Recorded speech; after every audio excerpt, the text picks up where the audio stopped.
The Forgotten Apartment by Martha M. C. Jenkins. 1. Act 1. The Discovery. 1.1. A Fresh Start. Clara drove into the city of Astoria with the windows down, letting the humid July air whip through her hair.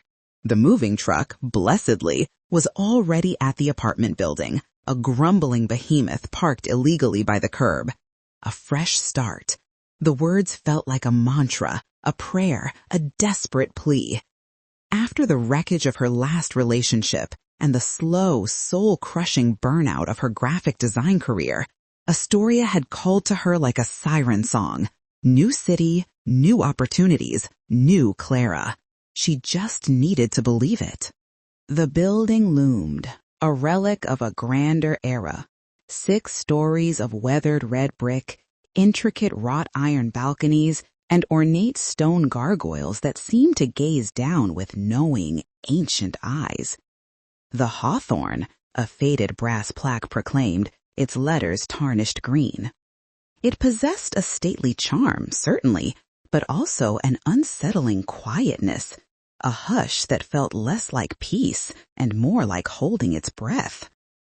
Inside, the lobby was a cavern of polished dark wood and mosaic tiles, perpetually shadowed even in the midday sun. The air was thick with the scent of old paper and something else, something vaguely metallic, like dust and forgotten secrets. "Clara Thorne, 7th floor, 7A. A gruff voice startled her. Mr. Henderson, the superintendent.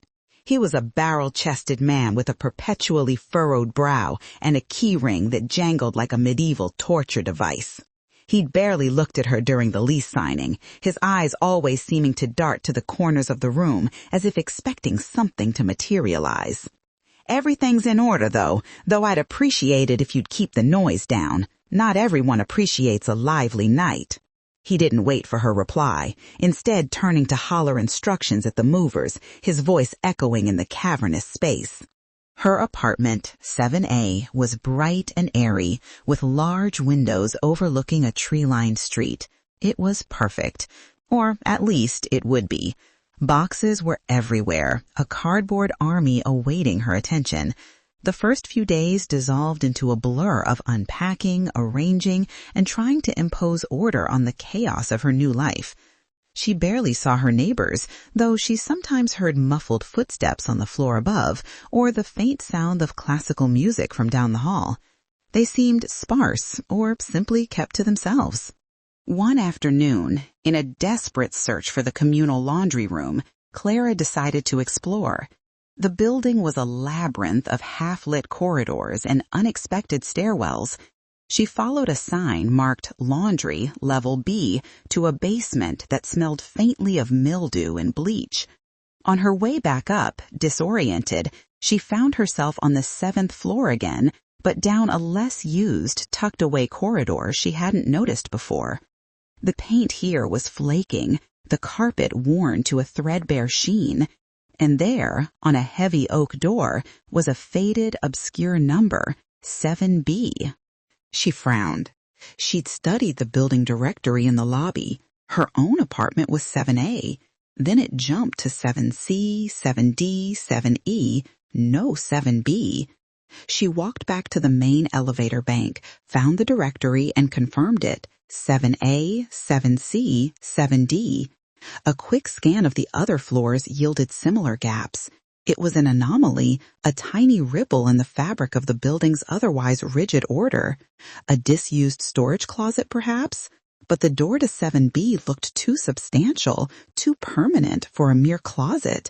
It felt like a deliberate omission. 1.2. The Uninvited Entry. Clara's curiosity, once a gentle nudge, became a persistent prod. The next time she saw Mr. Henderson wrestling a stubborn trash bin out to the curb, she seized the opportunity. "Mr. Henderson, about the 7th floor," she began, trying to sound casual. "There's a door at 7B, but it's not on the directory. Is it a storage locker or—" He stopped, the heavy bin clattering. His face, already etched with lines, seemed to tighten further. 7B?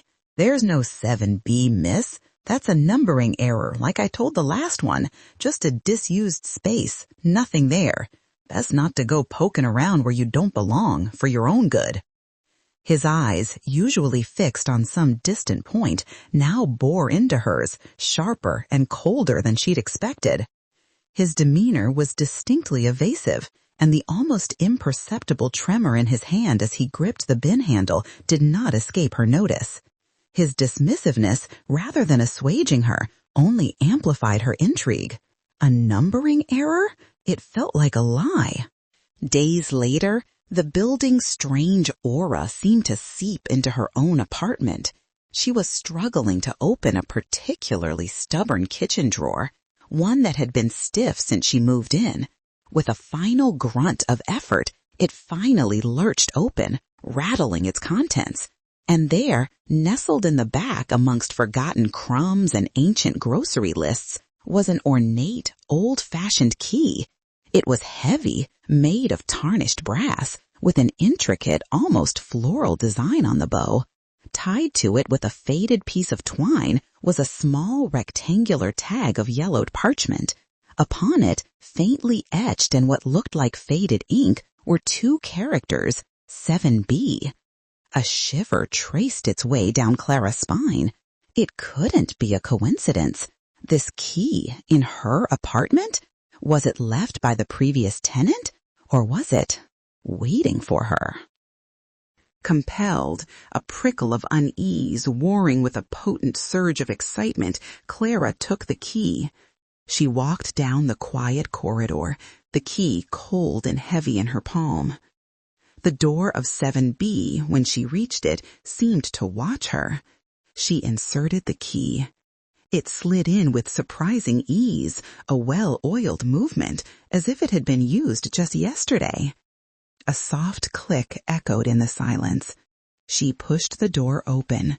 It groaned, a long, drawn-out sound, like a sigh of forgotten memory. Inside, a small, dusty apartment lay revealed. The air was stale, thick with the scent of old paper and something else she couldn't quite place. Dust motes danced in the slivers of light filtering through a grimy window. It wasn't a storage unit. It was sparsely furnished. A narrow bed, a small round table with 2 chairs, a bookshelf spilling with yellowed paperbacks, and a rickety writing desk. It felt lived in, not forgotten, as if its occupant had merely stepped out for a moment, decades ago. 1.3. The Journals. Clara stepped inside, her breath catching in her throat. The silence was profound, broken only by the frantic beat of her own heart. The room was shrouded in a fine layer of dust, an undisturbed blanket over everything. But on the small, dusty writing desk, catching the weak light from the window, sat a stack of leather-bound journals. They were neat, almost expectant, as if they had been placed there specifically for her. Her hand trembled as she reached for the top one. The leather was supple, worn smooth from handling. She opened it, the pages rustling like dry leaves. Her eyes scanned the first few lines, and a gasp escaped her lips. The handwriting, it was unmistakably her own. The elegant loops of the L's, the sharp angles of the T's, the distinctive way she dotted her I's a little higher than most. It was her. Initial disbelief warred with something colder, more terrifying. A prank? A strange coincidence? She flipped through the first few entries, her mind scrambling for a rational explanation. They began mundanly enough. A note about a new coffee shop, a complaint about the noisy upstairs neighbor, 7C, she realized with a jolt, a frustration with a stalled design project. But there was a strange undercurrent of unease, a fleeting sense of anxiety that permeated the words. Dates jumped, events were fragmented, sometimes only a single cryptic sentence filling a page. As she read more, specific names and places began to emerge. Astoria Avenue, the Copper Kettle Cafe, the name Liam, a potential suitor she'd considered meeting, places she knew in her new city, but the events described were utterly alien. She read about interactions with people who sounded eerily like her current neighbors, Mr. Henderson, the quiet woman from 7C, the elderly couple from 7D, but she had no memory of ever meeting them before her move-in just weeks ago. The journals were filled with anxieties, fleeting glimpses of terror, a growing sense of being watched, of being trapped. "I keep seeing him," an entry read, the handwriting tighter, more frantic, just a flash at the edge of my vision, like a shadow with no source. Another, "The building feels alive tonight. It's breathing. Or maybe I'm not." Clara dropped the journal, her hands clammy. A cold dread seeped into her bones. This wasn't a prank. This wasn't a coincidence. This was her, or someone who wrote exactly like her, living a life she didn't remember, a life that seemed to be happening in her new apartment building. 2. Act 2. The Unraveling. 2.1. The Parallel Life. Clara became consumed. The journals called to her, a siren song of forgotten truths. Day and night she read, neglecting the boxes that still cluttered her own apartment, the new job she was supposed to be starting, the friends she was supposed to be making. Her fresh start withered under the shadow of a past she couldn't claim. The contents grew increasingly disturbing.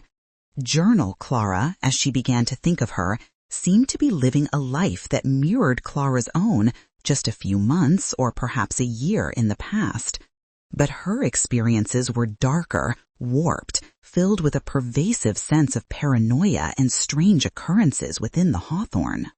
She'd read an entry about Journal Clara struggling to open a stiff kitchen drawer, and then go back to her own apartment and find the same drawer jammed again, as if the memory itself had manifested. She'd read about Journal Clara hearing a specific haunting melody from the apartment above, only to hear the exact same notes drift down from 7C moments later. Powerful moments of déjà vu began to plague her.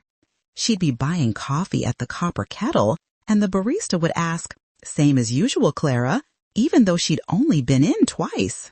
She'd hear Mr. Henderson grumble about the agreement to another resident, a phrase plucked directly from a scrawled entry about a mysterious pact that bound the residents.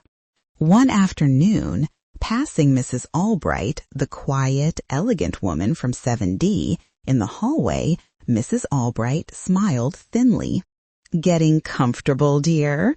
Don't settle too deeply, or you might find yourself stuck." Clara blinked, her blood chilling. Journal Clara had written those exact words in a context of fear just 2 days prior. She started to question her own sanity. Was she fabricating these connections? Was the stress of her past, combined with the eerie discovery, finally breaking her mind? Or was this something far more sinister? The journals grew increasingly frantic.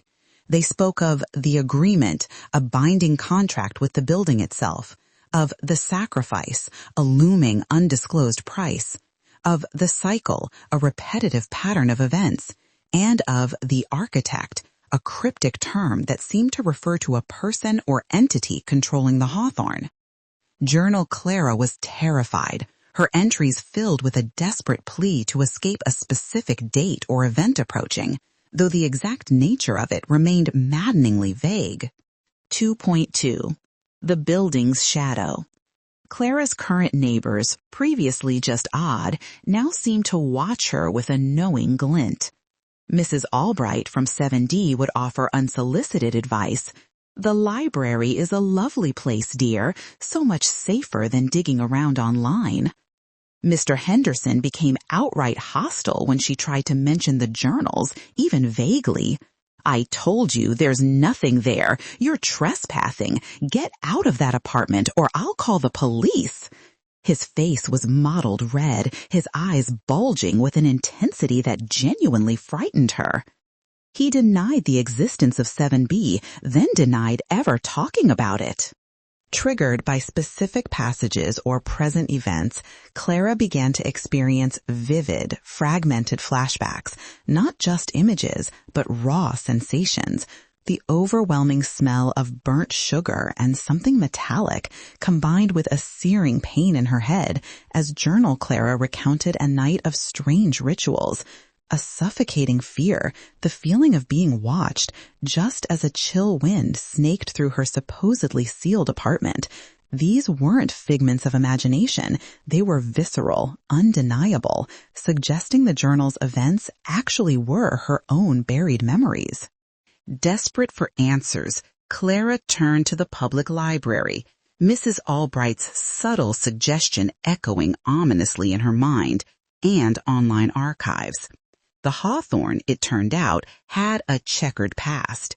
Old newspaper clippings spoke of disappearances in the 1920s, strange accidents, and even a brief mention of a small, reclusive community that had once occupied the building, described by a local gossip column as peculiar with their midnight gatherings and strange symbols. The articles always dismissed these as urban legends or the ramblings of a zealous reporter. But then she found a grainy photograph of the Hawthorne from the 1930s showing a small bricked-up window on the 7th floor, precisely where 7B's bathroom would have been, and an architectural drawing, blurred but legible, that showed a discretionary space on the 7th floor, a small unit intentionally omitted from public records. Hidden rooms, strange symbols, the journals had mentioned them, and now her research was matching the horrifying claims. 2.3. The looming threat. The truth, when it finally coalesced, was a cold, hard knot in Clara's stomach. Journal Clara wasn't just documenting. She was actively trying to leave clues and warnings for her future self, Clara. The journals were a desperate, defiant attempt to break a cycle of memory erasure and manipulation. The forgotten apartment was a memory vault, shielded from whatever influence pervaded the rest of the building. The personalization of the threat intensified. An entry described a conversation Journal Clara was about to have with a new colleague, one who would subtly attempt to redirect her away from pursuing an online course. The next morning, Clara's new boss suggested she reconsider that coding class. It's a lot of work for little return. Another entry detailed a feeling of intense fatigue and a strange metallic aftertaste in the water from her tap. The next evening, Clara felt an unbearable drowsiness after a glass of water, followed by a faint metallic tang. She realized the cycle was about to repeat itself for her. Then came the chilling entry, scrawled in a barely legible hand, the ink blurring as if with tears or sweat. They wipe us clean. They erase the truth. It's not a fresh start. It's a reset. They let us leave, for a while, to forget, to rebuild our lives, only to draw us back in when the time is right. We return. We always return. Blind, innocent, until we are ready. Ready for what? For the agreement, the sacrifice. They feed on our memories, our identities. The forgotten apartment is the only place it doesn't reach. It's a sanctuary, a warning. My last testament for you, for me. Clara's fresh start was not an escape, but a carefully orchestrated reset. She had been trapped in the Hawthorne before. Her memory wiped, she'd been sent out into the world with a fabricated past, only to be drawn back when she was ripe. The climax of Act 2 hit her like a physical blow. Journal Clara's final entry was a frantic, tear-stained plea, penned in a hand so shaky it was almost illegible. It warned of a specific, critical event, the Harvest Festival, a dark ritual, a forced reset meant to fully absorb Clara into the building's collective consciousness that was scheduled to happen very soon. The entry detailed a specific weakness of the architect or the ritual itself, a hidden chime made of pure silver, stored in the deepest part of the building's foundation. whose resonance could disrupt the energy they harnessed. Find the chime, the words screamed from the page. Break the cycle. Don't let them take us again. 3. Act 3. The Reckoning. 3.1. The Truth and the Plan. The journals lay scattered around her, a paper trail of her stolen life. Clara no longer questioned. The truth was raw, painful, but undeniable. She fully accepted that the journals were her own erased past. She had been trapped in the Hawthorne before, her memory wiped clean, then released with a fabricated fresh start, only to be drawn back into this insidious cycle. The forgotten apartment, her own hidden unit, was her past self's desperate final act of defiance, a message in a bottle cast across the ocean of her forgotten mind. It was a cry for help from herself to herself. The architect, Journal Clara, had been explicit about the date of the Harvest Festival. It was tonight. And the clue to the architect's identity had been staring her in the face all along. Mr. Henderson. His evasions, his hostile warnings, the way he seemed to know her before she knew herself. He was the caretaker, the gatekeeper, the enforcer, but not the true architect. He was merely a servant, a zealous devotee. The true architect, she realized with a shudder, was the building itself. The Hawthorne was a sentient entity, feeding on the residents' memories and identities, growing stronger with each cycle, each harvest. Henderson was its primary conduit, its hand in the world. The frantic clues from the journals, Clara began to formulate a desperate plan. The hidden chime, the journals explained, was made not just of silver, but of silver infused with the mineral salts from a specific, ancient spring, now long buried beneath the city. Its resonance could not only disrupt the ritual, but potentially sever the psychic connection between the building and its inhabitants. It was a long shot, but it was all she had.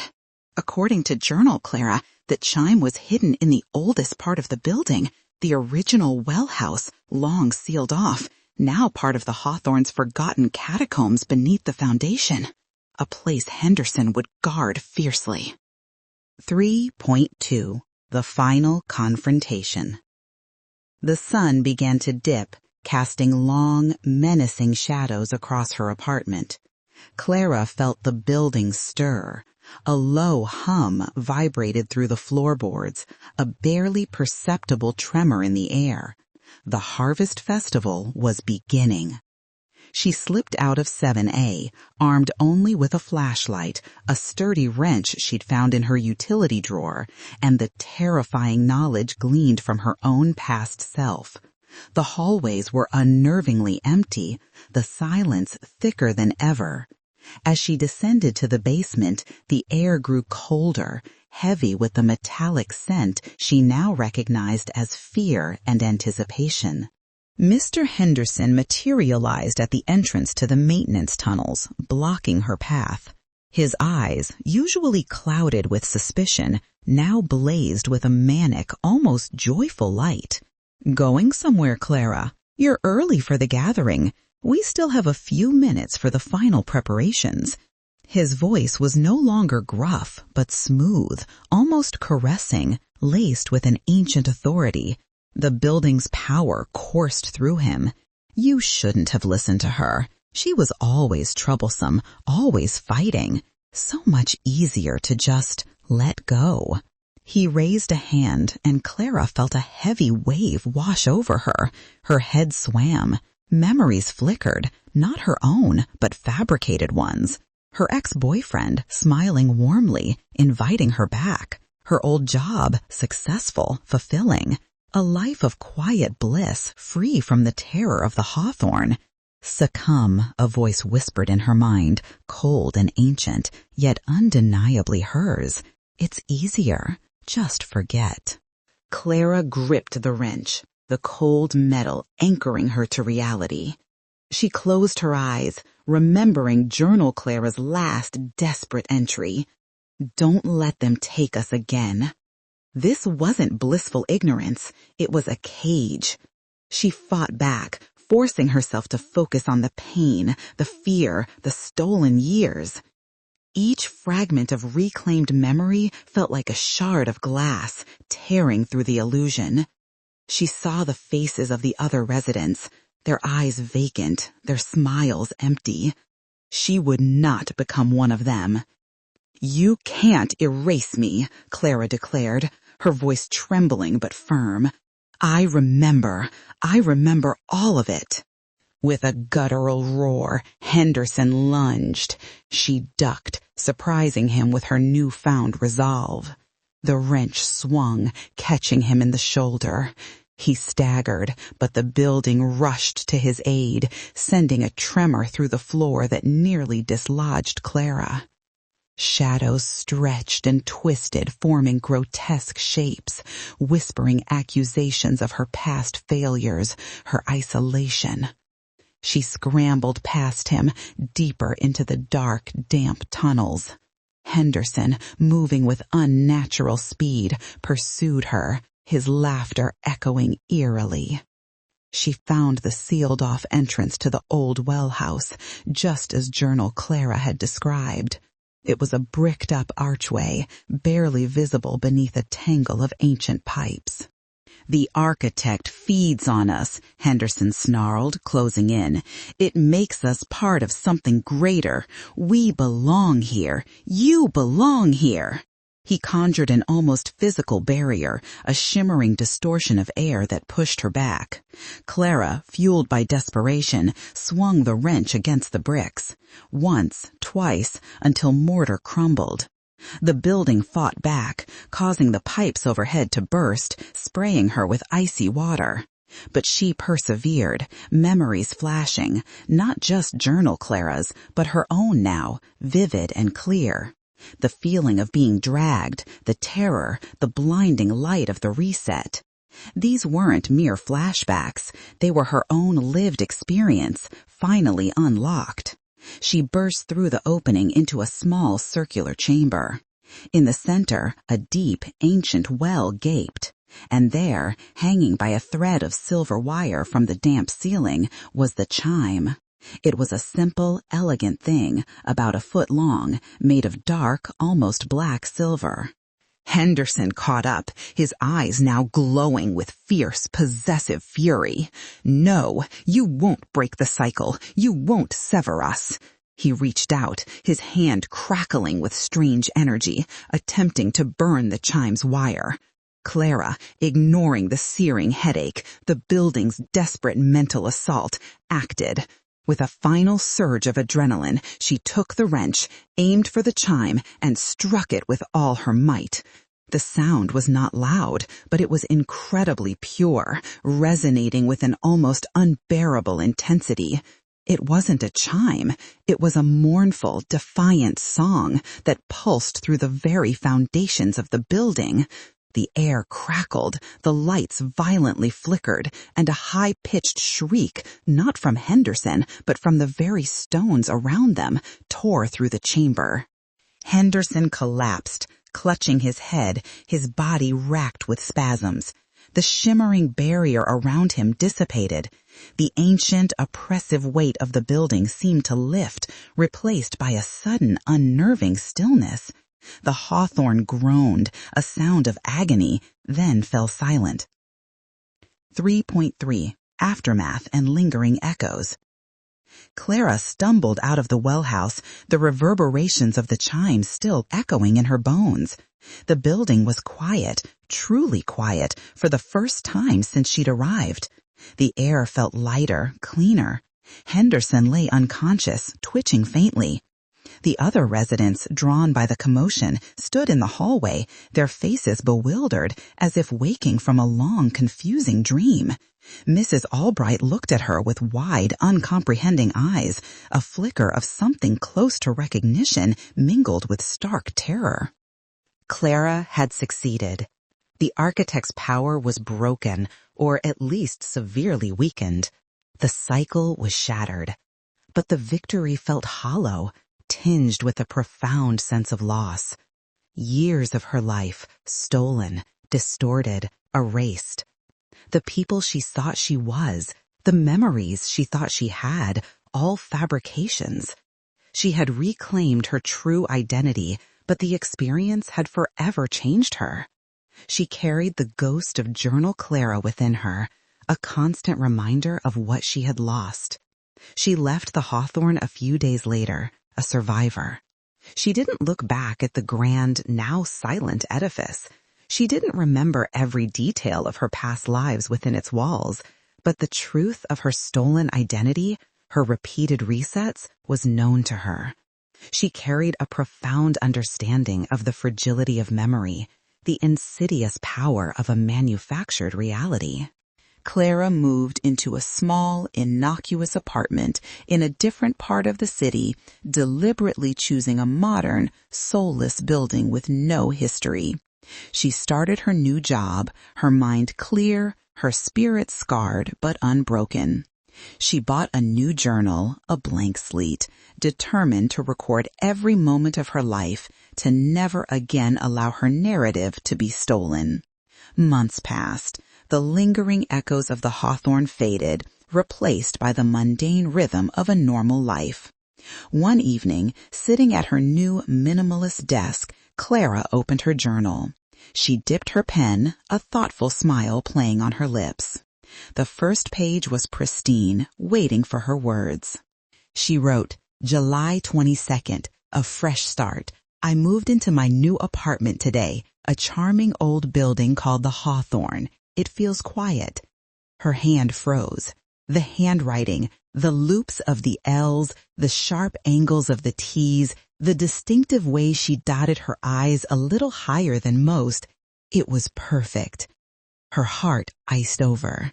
She stared at the words, identical to the very first entry she'd read in the forgotten apartment. She looked around the room, the modern, soulless room, her new life. Was it really? Or was the cycle just beginning again? The architect's reach longer, more insidious than she could ever have imagined. Was she writing her warning? Or was she simply resuming the script? Clara Thorne gently closed the journal and waited.